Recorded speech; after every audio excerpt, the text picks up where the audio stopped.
memaafkan teman bicara. Fabima rahmatin minallahi lintalahum walau kunta faddan ghalidhal qalbi lan faddu min hawlik fa'fu anhum wastaghfir lahum wasyawirhum fil amr fa idza azamta fatawakkal 'alallah innallaha yuhibbul mutawakkilin. Saya ambil link talaum dari surat itu, ayat tersebut, Ali Imran 159, memaafkan. Fa'fu anhum. Ini Masya Allah, perintah Allah, Bu. Perintah Allah kepada Rasulullah Muhammad, sama artinya perintah Allah kepada umatnya Muhammad Sallallahu Alaihi Wasallam. Apa? Fa'fu anhum, maafin mereka. Siapa mereka? Dalam tafsir jelaskan orang-orang kafir, orang-orang yang menyakiti Rasulullah, yang menentang dakwah Rasul, disuruh maafin. Apalagi ada orang teman kita nggak menentang kita, nggak apa-apa, dia nggak ada masalah, kok kita tidak memaafkan dia? Tapi dia belum buat salah. Nih, kadang-kadang nih kita mau ketemu orang, giliran ketemu dia masih anak muda, ketemu kita yang sudah sepuh misalnya, dia nggak sopan, maafin. Jangan langsung tegur, ente anak muda nggak sopan banget. Bukan mengikuti ajaran Rasul. Maafin. Celananya robek-robek, nggak ada celana yang lebih baik. Ganti-ganti sebelum ketemuan. Astagfirullah. Masya Allah, ingat gak peristiwa seorang anak muda datang ke Rasul? Ya Rasul, aku yakin pada Allah, yakin padamu ya Rasul. Aku ini ingin mengikuti jejakmu. Aku ingin melakukan Islam, ajaran-ajaran Islam, tapi aku belum bisa ninggalin zina. Pernah ya dengar ya? Sederhana. Rasul gak langsung, belum bisa ninggalin zina? Pergi kau dari sini. Enggak. Tidak. Malah dipegang dadanya, didoain sama Rasul. Sebelum didoain, diajak dialog dulu. Mau nggak kira-kira kalau punya adik perempuan? Punya. Kalau di Cina? Enggak. Ibu perempuan? Punya. Kalau di Cina? Enggak. Apalagi saudara perempuan? Punya. Jadi enggak. Didoakan Rasul. Setelah peristiwa itu anak muda ini jadi soleh. Alhamdulillah. Begitu dasarnya. Itu komunikasi.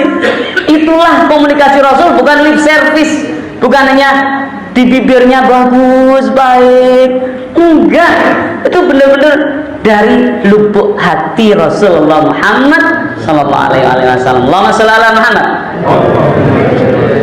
Kita lagi ngobrol orang, kita belum selesai udah diselam.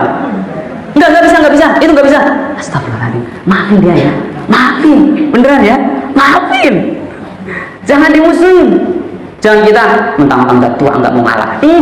Jangan, Masya Allah. Tua belum tentu akan meninggal duluan, belum tentu. Kadang-kadang yang muda duluan juga banyak. Kira-kira kalau kita memaafkan gitu, dapat pahala nggak Bapak Ibu? Pasti. Kira-kira kalau kita mudah memaafkan gitu, Nabi Muhammad cinta nggak pada kita? Harus cinta.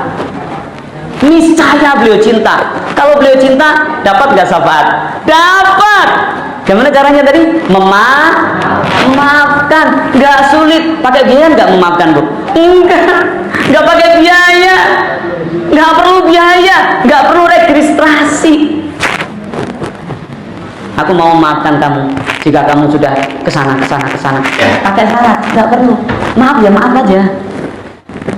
Fa'fu anhum. Maafin mereka. Maafin teman bicara kita. Kita lagi ngobrol, ada kata-kata nyelkit kadang Bapak Ibu ya. Kadang kita gini dia nggak paham, malah kayak nyakitin kita gitu. Maafin itu, langsung ingat Rasul. Ya Rasul, ini rezeki. Kok rezeki? Karena aku langsung berlatih maafin orang.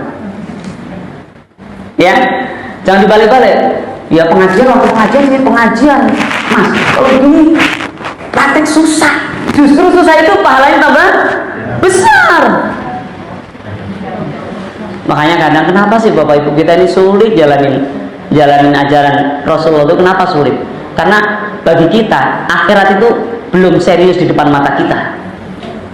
Tapi kenapa Rasulullah sampai beliau itu, mohon maaf, kita pernah dengar semua, Umar bin Khattab pernah nangis ketika masuk rumahnya Rasul. Kenapa Bapak Ibu? Karena melihat bagaimana rumah Rasulullah yang begitu sederhana. Masya Allah. Lebarnya berapa? Ya, sekitar 3 meter kalau dihitung meteran. Tingginya 2,5 meteran. Panjangnya 5 meteran. Loh, presiden loh. Presiden nih. Ingat ya, ini perlu ditegaskan. Ini presiden.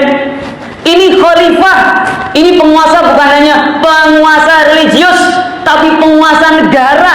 Mencontohkan hidupnya kayak begitu. Umar nangis, ya Rasul, kenapa Umar? Kamu begini, padahal kerajaan-kerajaan di samping kanan kiri Madinah ini, mereka Romawi, Persia, bermewah hidupnya. Kok engkau begitu sederhana? Engkau begini, nangis. Umar bin Khattab. Apa kata Rasul? Umar, apa kamu gak ridho mereka bermewah di dunia, kita bermewah di akhirat? Masya Allah. Kenapa beliau bisa gitu? Akhirat di depan mata, Isra Mi'raj ditunjukin oleh Allah. Lah kita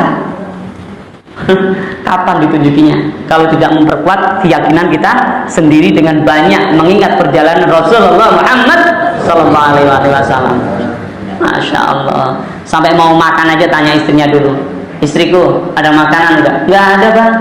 Ya puasa. Loh, presiden gak ada makanan loh. Coba. Kalau zaman sekarang, apa mungkin Bapak Ibu presiden gak ada makanan? Enggak mungkin. Lebih dari 4 sehat 5 sempurna. Kalau Rasulullah jauh dari 4 sehat 5 sempurna. Kenapa bisa begitu? Akhirat di depan mata, surga neraka hak. Yakin banget Rasulullah itu. Makanya kita, ya Allah, yakinkan kami, ya Allah, anak cucu kami sampai akhir zaman nanti sebagai pengikut Rasulullah Muhammad sallallahu alaihi wasallam. Allahumma shalli ala Muhammad. Masya Allah, memaafkan Rasul.